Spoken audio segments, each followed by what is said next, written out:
شیخ عبدالعزیز بن عبداللہ بن باز رحمۃ اللہ علیہ سے متعلق آپ میں سے ہر شخص جانتا ہے شیخ عبدالعزیز بن عبداللہ بن باز رحمۃ اللہ علیہ، جن کو ہم سب بن باز کہتے ہیں رحمۃ اللہ علیہ، سعودی عرب کے بہت بڑے علماء میں سے ہیں، بلکہ اس صدی میں جن علماء کے علم سے پوری امت نے فائدہ اٹھایا اور پوری امت فائدہ اٹھا رہی ہے، ان میں شیخ عبدالعزیز بن عبداللہ بن باز سر فہرست ہیں۔ اور جن علماء کو اللہ نے مقبولیت دی، جن کے علم کو اللہ نے پوری دنیا کے کونے کونے تک پہنچایا، ان میں سے شیخ عبدالعزیز بن عبداللہ بن باز ہے رحمۃ اللہ علیہ۔ اور ان کی عجیب غریب خوبی تھی کہ جتنے لوگ ان کا تذکرہ کرتے، عام طور پر ان کا تذکرہ اچھے طریقے سے کیا جاتا ہے، ان کی محبت بھی لوگوں کے دلوں میں پائی جاتی ہے، اور علماء کے درمیان ان کا وہ مقام ہے، وہ مرتبہ ہے کہ کوئی بھی بڑا عالم کسی مسئلے میں پریشان ہو، الجھن کا شکار ہو، اور اس نے اجتہاد کر کے کوئی فتویٰ دے دیا، پھر اسے بعد میں پتا چلے کہ بن باز نے بھی یہی فتویٰ دیا، تو اسے اطمینان ہو جاتا ہے، اسے تسلی ہو جاتی ہے کہ میں نے غلط بات تو نہیں کہی ہوگی۔ اس طرح سے علماء کو علم پر اعتماد ہے۔ یہ اور بات ہے کہ کسی کی تقلید جائز نہیں ہے، کہ اللہ سبحانہ و تعالیٰ نے آپ کو بہت اونچا مقام دیا۔ شیخ عبدالعزیز بن عبداللہ بن باز رحمۃ اللہ علیہ نابینا تھے، اندھے تھے، انہیں نظر نہیں آتا تھا، پیدائشی طور پر نابینا نہیں تھے۔ 16 سال کی عمر کو پہنچے تو ان کی بینائی ختم ہو گئی، کمزور ہوئی، پھر بینائی ختم ہو گئی، انہیں کچھ بھی نظر نہیں آتا تھا۔ اسی نابینا ہونے کے باوجود ان کا صبر، ان کا اجتہاد، ان کی محنت طلب علم سے کبھی پیچھے نہیں رہے۔ محمد بن ابراہیم آل الشیخ رحمہ اللہ، جو مفتی اعظم تھے سعودی عرب کے، شیخ بن باز سے پہلے وہ ان کے استاد ہیں، جن کو وہ جب ان سے ملاقات ہوئی آخر تک ان کو لازم پکڑے رہے، مسلسل ان سے علم حاصل کرتے رہے، جبکہ وہ نابینا تھے۔ ان کے بارے میں مشہور ہے کہ جب ان کی بینائی چلی گئی، وہ اپنے بستر پر لیٹے ہوئے تھے، ان کی والدہ کے پاس کوئی خاتون آئی اور اس نے آ کر کے کہا، جوان بچہ 16 سال کی عمر اس کی ہے اور بینائی چلی گئی، آنکھوں کو نظر نہیں آتا ہے، تو اس نے کہا شیخ بن باز کی والدہ سے کہ اس بچے کی کون نگرانی کرے گا، اب آگے اس کا کیا ہوگا، کون اس کی نگرانی کرے گا، آگے اس کا کیا ہوگا۔ شیخ بن باز رحمۃ اللہ علیہ کہتے ہیں کہ میں سویا نہیں تھا، مجھے سنائی دے رہا تھا وہ کیا کہہ رہی ہے، لیکن اللہ سبحانہ و تعالیٰ، جب اللہ سبحانہ و تعالیٰ کسی کی حفاظت کرتا ہے، کسی کو نوازنے پر آتا ہے، اس نابینا شخص کے بارے میں وہ فکر کر رہی تھی، اس نابینا شخص نے پوری امت کی رہنمائی کی، اس کی کون رہنمائی کرے گا، ہاتھ پکڑ کر کے چلائے گا، پوری امت کی رہنمائی کی، انہوں نے پوری امت کو راستہ دکھایا، نہ جانے سینکڑوں یتیموں کا خرچ انہوں نے اٹھایا ہے، بیواؤں کا خرچ انہوں نے اٹھایا ہے، اللہ کے راستے میں لڑنے والوں کا خرچ انہوں نے اٹھایا ہے۔ یہ اللہ سبحانہ و تعالیٰ ہے، ہر چیز پر وہ قدرت رکھتا ہے۔ شیخ بن باز رحمۃ اللہ علیہ، اللہ سبحانہ و تعالیٰ نے آپ کو بہت گہرا علم عطا کیا تھا، اور آپ کی کتابیں، آپ کے فتاوی معروف ہیں۔ شیخ محمد بن ابراہیم آل الشیخ کے بعد سعودی عرب کے مفتی اعظم کے طور پر سب سے بڑے مفتی کا جو پوسٹ ہوتا ہے، اس پر شیخ بن باز رحمۃ اللہ علیہ رہے، اور آپ کا نام پوری دنیا میں معروف ہو گیا، آپ کے علم کی وجہ سے، حکمت کی وجہ سے، دور اندیشی کی وجہ سے، اور آپ کی ثبات قدمی اور استقامت کی وجہ سے، کہ فتنوں کے دور میں بھی آپ نے اپنے فتووں کو نہیں بدلا ہے۔ شیخ بن باز رحمۃ اللہ علیہ کے دور میں بہت سارے فتنے آئے، عجیب عجیب فتنے آئے، کیونکہ جب کوئی بھی فتنہ اٹھتا ہے، عام افراد اس کے پیچھے چلنے لگتے ہیں، اور بسا اوقات کم علم والے بھی اس کے پیچھے چلنے لگتے ہیں، جس کے پاس گہرا علم ہوتا ہے وہ پہاڑ کی طرح مضبوطی سے کھڑا رہتا ہے۔ شیخ بن باز رحمۃ اللہ علیہ کے زمانے میں بہت سارے فتنے آئے، ان فتنوں میں سود کا فتنہ بھی تھا، سود کی نئی شکلوں کو لوگوں کے سامنے اس زمانے میں تعارف کروایا گیا۔ آج آپ جو سن رہے ہیں اس کی ابتدا بہت پہلے ہو چکی تھی، اس کمپنیوں نے سود کی الگ الگ شکلوں کو پیش کیا اور ایسا ظاہر کرنے کی کوشش کی کہ یہ تجارت ہے، اور بہت سارے اہل علم بھی اس فتنے میں مبتلا ہو کر کے اس میں پڑ گئے اور انہوں نے جائز کہا اس کو، لیکن شیخ بن باز رحمۃ اللہ علیہ اپنے موقف پر مضبوطی سے کھڑے رہے۔ وہ سود ہے، وہ حرام ہے، چاہے نام اس کا بدلو، چاہے وہ کوئی بھی سرپرستی اس کی کرے، وہ حرام اور ناجائز ہے۔ شیخ بن باز رحمۃ اللہ علیہ کی ثبات اور استقامت معروف ہے کہ انہوں نے فتنوں کی وجہ سے اپنے موقف کو نہیں بدلا ہے۔ کوئی آزمائش آ گئی، کوئی فتنہ آ گیا، ہم جو سنت کے راستے کو جانتے ہیں پہلے سے، ان فتنوں کی وجہ سے ہم اس سنت کے راستے کو نہیں چھوڑ سکتے۔ شیخ بن باز رحمۃ اللہ علیہ کی اوصاف اور خوبیوں میں سے یہ بھی ہے کہ شیخ بن باز رحمۃ اللہ علیہ بہت عبادت گزار اور بہت زیادہ با اخلاق تھے،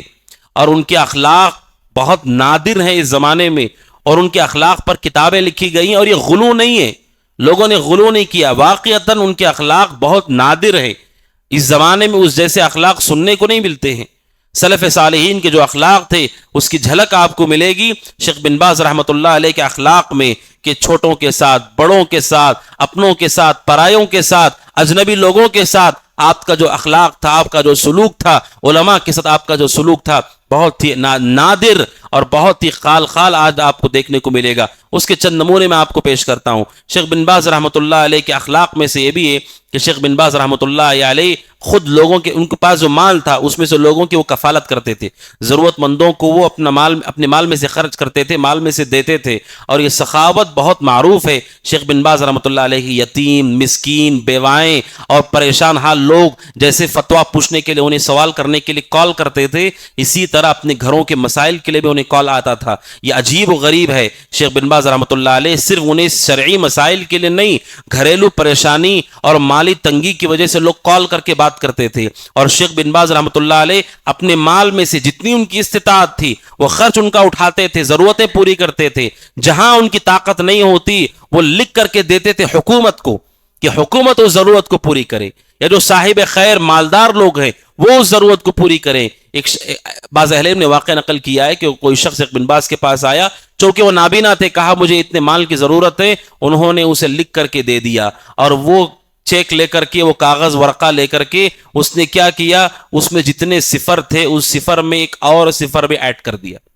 ایک اور صفر بھی اس نے ایڈ کر دیا۔ شیخ بن باز رحمۃ اللہ علیہ کی جتنے آپ نے رقم لکھی تھی، جب وہ چیک یا جو ورقہ تھا دیا گیا پیسہ لینے کے لیے، تو جو شخص تھا وہ پہچان گیا کہ یہ شیخ بن باز کی طرف سے نہیں ہے، بعد میں اس میں کوئی گڑبڑی ہوئی ہے، تو اس نے فوراً شیخ بن باز کے پاس اس شخص کو بھیج دیا اور اس ورقے کو واپس کیا، اور کہا کہ اس آدمی نے ایک صفر کا اضافہ کیا جس سے تعداد بدل گئی ہے، زیادہ ہو گئی ہے۔ شیخ بن باز رحمۃ اللہ علیہ نے اس شخص کو کچھ نہیں کہا، اور کہا میں معذرت چاہتا ہوں، شاید میں آپ کی تکلیف کو ٹھیک طرح سمجھ نہیں پایا، میں آپ کی تکلیف کو سمجھ نہیں پایا، شاید آپ کو زیادہ مال کی ضرورت تھی اور میں نے کم لکھ کر کے دے دیا، اور میں آپ سے معذرت چاہتا ہوں۔ سوچئے ایسا تقوی اور ایسا علم اور ایسا تواضع اور اخلاق کہاں دیکھنے کو ملتا ہے؟ جامعہ اسلامیہ مدینہ یونیورسٹی، وہاں پر طلباء اپنی فیملی کے ساتھ، بیویوں کے ساتھ رہتے تھے، اور پھر پتا چلا کہ طلباء چونکہ بیوی بچوں کے ساتھ رہ رہے ہیں، اور جو مکافع انہیں مل رہا ہے، جو پیسہ گورنمنٹ دے رہی ہے اسکالرشپ کے طور پہ، بچوں کو کافی نہیں ہو رہا ہے، وہ بچے کیا کر رہے ہیں، یہاں وہاں ڈیوٹیاں کر رہے ہیں، اور ان کی تعلیم خراب ہو رہی ہے۔ اس لیے فیصلہ کیا گیا کہ ان کی بیوی بچوں کو واپس ان کے ملکوں کو بھیج دو، یہ صرف یہ رہ کر کے علم حاصل کریں، اور اس کے لیے بیٹھک بلائی گئی جس میں علماء تھے، اور بڑے بڑے جید علماء جامعہ اسلامیہ کے موجود تھے۔ شیخ بن باز رحمۃ اللہ علیہ سے انہوں نے کہا بہتر یہی ہے کہ ان طلباء کی بیویوں کو یہاں سے بھیج دیا جائے، کیونکہ بیوی بچے مدینہ ہیں، مدینہ کے اندر موجود ہیں، انہیں خرچہ اٹھانا ہے، جو اسکالرشپ مل رہی ہے اسٹوڈنٹس کو وہ کافی نہیں ہو رہی ہے، تو یہاں وہاں وہ ڈیوٹیاں کر رہے ہیں، اور ڈیوٹی کرنے کی وجہ سے جو پڑھائی کرنی تھی وہ پڑھائی ٹھیک سے نہیں ہو رہی ہے۔ اور جتنے وہاں لوگ موجود تھے اس بیٹھک میں، جو ذمہ داران تھے، سب نے موافقت کر لی کہ جتنے طلباء کی بیویاں یونیورسٹی کے اندر ہیں اور بچے ہیں ان سب کو بھیج دیا جائے، تاکہ ان کے علم کے اوپر کوئی اثر نہ پڑے۔ شیخ بن باز رحمۃ اللہ علیہ نے کہا کہ نہیں، میں اس رائے سے متفق نہیں ہوں، بیوی ہے، ان کے بچوں کے ساتھ وہ علم حاصل کرے۔ تو کہا کہ شیخ اس کے لیے خرچہ چاہیے، جتنا انہیں دیا جا رہا ہے وہ کافی نہیں ہے، گورنمنٹ سے جتنا مل رہا ہے وہ کافی نہیں ہے، وہ یہاں وہاں سے پیسہ لے رہے ہیں، اب تعلیم خراب ہوگی، لایا ہی گیا ہے ان کو علم حاصل کرنے کے لیے۔ شیخ بن باز رحمۃ اللہ علیہ نے کہا کتنا خرچہ ہو رہا ہے ان سارے بچوں کی بیوی اور ان کی اولادوں کا، مجھے بتاؤ، میں اس کی ذمہ داری لیتا ہوں، یہ کہہ کر کے اپنے سینے پہ ہاتھ مارا انہوں نے۔ ان سب کی بیویاں، جتنے ان کی اولادیں ہیں، ان سب کی کفالت میں کرتا ہوں، میں ذمہ داری لیتا ہوں، لیکن ان کو یہاں سے نہ بھیجا جائے، تاکہ یہاں بیویاں رہیں، ان کی پاک دامنی کے ساتھ وہ رہیں، صحیح طور پر ان کی عزتوں کی حفاظت ہو۔ شیخ بن باز نے سارے طلباء کی بیوی بچوں کی ذمہ داری اپنے اوپر لے لی۔ کیا آپ نے دیکھا ہے کوئی شخص ایسا آدمی 150 دیتے ہوئے سوچ کر دیتا ہے، جبکہ اتنا ہے اس کے پاس، اتنا مال اس کو اللہ دے چکا ہے کہ اس کی ساری ضرورتوں کے ساتھ وہ اسراف بھی کرے گا تو ختم نہیں ہوگا، اس کے باوجود کوئی آدمی نہیں چاہتا ہے 10 روپیہ بھی گر گیا وہ ڈھونڈ کے اٹھاتا ہے اس کو۔ یہ سخاوت بھی یہ اوصاف حمیدہ انبیاء اور رسول کی صفات میں سے، صحابہ کی صفات میں سے، کہ انہوں نے سارے طلبہ کی کفالت کی ذمہ داری لی۔ ان کے اخلاق میں سے شیخ بن باز رحمۃ اللہ علیہ کے اخلاق بہت ہی نادر اخلاق ہیں، اور ان کا جو اسلوب ہے دعوت کا بہت حکیمانہ اسلوب ہے ان کا۔ کوئی شخص شیخ بن باز رحمۃ اللہ علیہ کے پاس آیا اور سوال کرنے لگا، اور وہ شخص سگریٹ پینے والا تھا، اور جب قریب آ کر کے بات کر رہا ہے تو اس کی بدبو آ رہی تھی، اس کے منہ سے بدبو آ رہی تھی۔ شیخ بن باز رحمۃ اللہ علیہ محسوس کر رہے یہ سگریٹ پی کر کے آیا ہے۔ شیخ بن باز رحمۃ اللہ علیہ گفتگو کرتے ہوئے، سوال کا جواب دیتے ہوئے بار بار یہ کہہ رہے ہیں کہ اللہ تمہیں معاف کرے، اللہ تمہیں معاف کرے، اللہ تمہیں معاف کرے، یہاں تک کہ اس کو احساس ہو گیا کہ میں نے غلط کام کیا ہے، اور فوراً وہ سمجھ گیا، کہتا اس کے بعد میں نے کبھی سگریٹ کو ہاتھ نہیں لگایا۔ اور شیخ صالح سحیمی حفظہ اللہ جو مدینہ کے مفتی ہیں، وہ شیخ بن باز کے شاگرد ہیں، وہ کہتے ہیں ایک مقام پر شیخ بن باز رحمۃ اللہ علیہ کے سامنے ایک آدمی آیا جو بہت ہی زیادہ ایسا اس کا حلیہ تھا جیسے گنہگار لوگوں کا ہوتا ہے، بہت بری حالت میں وہ تھا، اور آ کر کے شیخ بن باز سے سوال کر رہا تھا۔ تو جو طالب وہاں ان کے موجود تھے، جو شاگرد ان کے موجود تھے، انہوں نے کہا شیخ بن باز سے، آپ اس آدمی کو کیوں سوال کا جواب دے رہے ہیں؟ آپ اس کا حلیہ دیکھیے، کیسے اس کا چہرہ دیکھیے، اس کی پینٹ دیکھیے، اس کے منہ کو دیکھیے، اس کا حلیہ دیکھیے، یہ گناہوں میں ڈوبا ہوا ہے، یہ سوال کا جواب پوچھنے کے لیے آیا ہے۔ جیسے شیخ بن باز سے کے سامنے ان کے شاگرد نے ایسا کہا، شیخ سحیمی کہتے ہیں شیخ بن باز رحمۃ اللہ علیہ فوراً ناراض ہو گئے اور اپنے شاگرد کو پیچھے ڈھکیل کر کے کہا کہ ایسے لوگوں کو نصیحت نہیں کی جاتی، ایسے دعوت کا کام نہیں کیا جاتا ہے کہ اسی کے منہ پر آپ بول رہے ہیں اس کو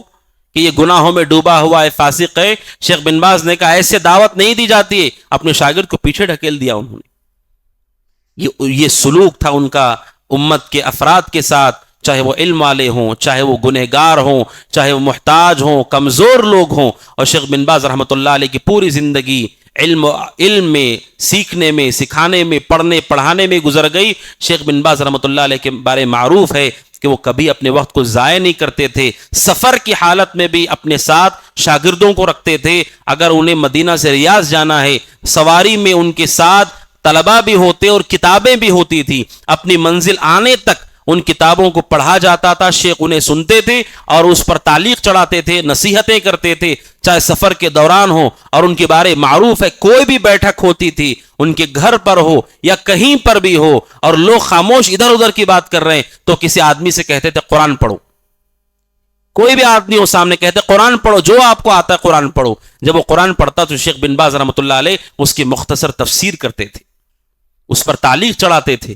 تاکہ ہر بیٹھک ہماری علم کی مجلس ہو جائے۔ انتظار ہم کر رہے ہیں کہ دینی پروگرام ہوگا تو ہم جائیں گے۔ شیخ بن باز رحمۃ اللہ علیہ کی زندگی کا منہج تھا، اپنی بیٹھکوں کو یہ علم سے منور کرتے تھے، لوگوں کو نصیحت کرتے تھے، حتیٰ کہ شیخ بن باز رحمۃ اللہ علیہ کی پوری زندگی جب وہ بیمار ہو گئے، بیماری کے وقت ڈاکٹر نے انہیں کہا، دل کی بیماری ہوئی ان کو، ڈاکٹر نے کہا آپ کو ایڈمٹ ہونے کی ضرورت ہے اور اس کے لیے وقت لگے گا، کچھ دن لگیں گے۔ شیخ بن باز رحمۃ اللہ نے انکار کر دیا کہ نہیں، میں اس کے لیے تیار نہیں ہوں، آپ یہیں سے جو کچھ کرنا چاہیں وہ کر دیں، میں اسپتال میں آ کر کے ایڈمٹ نہیں ہوں گا۔ لیکن چونکہ حکومت میں آپ کا احترام بہت زیادہ تھا، ملک فہد رحمۃ اللہ علیہ ہوں یا دوسرے ان سے قبل لوگ ہوں، وہ بڑا احترام کرتے تھے ان کا۔ جب پتا چلا بادشاہ ملک فہد کو کہ شیخ بن باز رحمۃ اللہ علیہ انکار کر رہے ہیں علاج سے، تو انہوں نے پیغام بھجوایا اپنے کسی قریبی کے ذریعے سے کہ جاؤ شیخ بن باز سے کہو کہ اسپتال میں جہاں وہ ایڈمٹ ہوں گے وہاں پر کشادہ جگہ چھوڑی جائے گی اور علاج کے ساتھ ساتھ درس کا پورا انتظام کیا جائے گا۔ شیخ بن باز رحمۃ اللہ علیہ کو جب خبر دی گئی، وہ کہا میں اب راضی ہوں،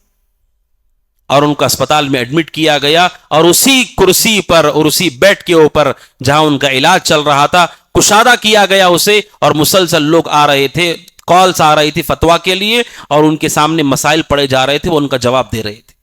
یہ شیخ بن باز رحمۃ اللہ علیہ ہیں پوری زندگی، اور ان کی زندگی کا آخری دن، جیسے ان کے بیٹے احمد نے، شیخ عبدالعزیز نے، دیگر ان کے ساتھ رہنے والے شیخ محمد الشوائر نے، جو اہل علم نے نقل کیا ہے شیخ بن باز رحمۃ اللہ علیہ آخری دن ان کی زندگی کا، کہ انہوں نے اپنے آخری دن بھی اللہ سبحانہ و تعالیٰ کے دین کے لیے لگایا ہے۔ آخری دن ہے ان کا، وہ اپنے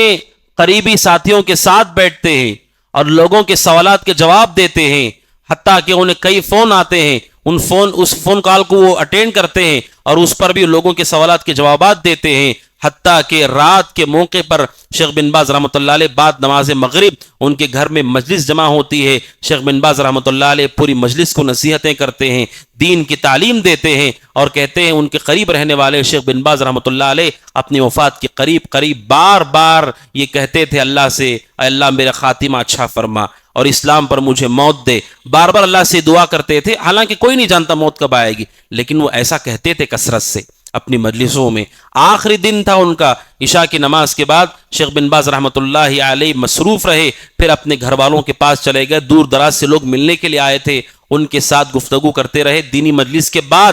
جب 12 بج گئے رات کے، شیخ بن باز رحمۃ اللہ علیہ نے اپنے بیٹے احمد سے کہا تم سو جاؤ، اللہ پہ بھروسہ کرو، سو جاؤ، اور وہ مسلسل اللہ کی تسبیح کرتے رہے، ذکر کرتے رہے، یہاں تک کہ شیخ بن باز رحمۃ اللہ نے نماز ادا کی جتنا اللہ نے ان کے لیے مقدر کیا تھا۔ کہتے ان کے بیٹے احمد کہ شیخ بن باز کی جو اہلیہ تھی وہ قریب میں بیٹھی ہوئی شیخ بن باز کو دیکھ رہی تھی، شیخ بن باز رحمۃ اللہ علیہ نماز پڑھتے ہیں اور پھر لیٹ جاتے ہیں، پھر رات کے 2 بجے اچانک اٹھتے ہیں اور ہنسنے لگتے ہیں اور پھر شیخ بن باز رحمۃ اللہ علیہ کو تکلیف شروع ہو جاتی ہے، اور پھر جب انہیں سنبھال کر کے اسپتال میں منتقل کرنے کی کوشش کی گئی، اسی دوران شیخ بن باز رحمۃ اللہ علیہ کا انتقال ہو گیا۔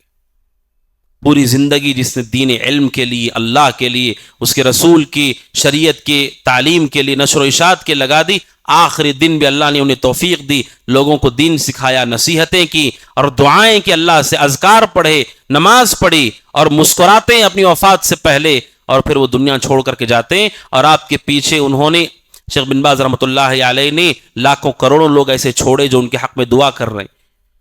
جو ان کے علم سے استفادہ کر رہے ہیں، وہ ان کے لیے صدقہ جاریہ ہے۔ یہ جو رسالہ ہم پڑھنے والے ہیں یہ بھی شیخ بن باز رحمۃ اللہ علیہ کی نیکیوں میں سے ایک نیکی ہے جو ہمارے سامنے موجود ہے۔ جو بھی ہم پڑھیں گے شیخ بن باز رحمۃ اللہ علیہ کے حسنات میں، نیکیوں میں اللہ تبارک و تعالیٰ اسے شامل کرے گا۔ یہ شیخ بن باز رحمۃ اللہ علیہ کی زندگی ہے۔ علماء کی زندگیاں پڑھنا یا سننا، اس سے جو بہت اہم فائدہ ہمیں ملتا ہے وہ یہ ہے کہ دین کی اہمیت ہمیں پتہ چلتی ہے کہ ایک شخص جو ہماری ہی طرح ہے وہ کیسے زندگی گزار رہا ہے، کیوں زندگی گزار رہا ہے، اس کی زندگی کا ٹارگٹ کیا ہے، کیا ہدف ہے اس کا، پوری زندگی کس میں لگا دی۔ شیخ بن باز نے کبھی چھٹی نہیں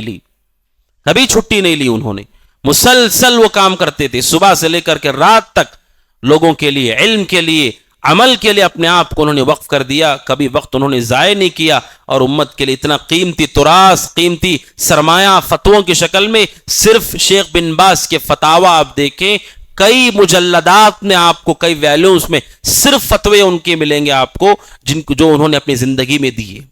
اور مزید ان کی کتابیں، اس کے علاوہ بہت ساری ان کی کتابیں ہیں شیخ بن باز رحمۃ اللہ علیہ۔ شیخ بن باز کی اچھائیوں میں سے یہ بھی ہے کہ انہوں نے عام افراد کے لیے اس چھوٹے سے رسالے کو تیار کیا، عام افراد کے لیے، اس لیے کہ ہر آدمی کا علم کا مستوی ایک جیسا نہیں ہوتا، کسی کے پاس بہت کم علم ہوتا ہے، کسی کے پاس درمیانی، کسی کے پاس زیادہ ہوتا ہے۔ یہ جو رسالہ ہے الدروس المہمہ، یہ عام افراد کے لیے ہے کہ کم از کم اتنی بنیادی باتیں مسلمان کو معلوم ہونی چاہیے۔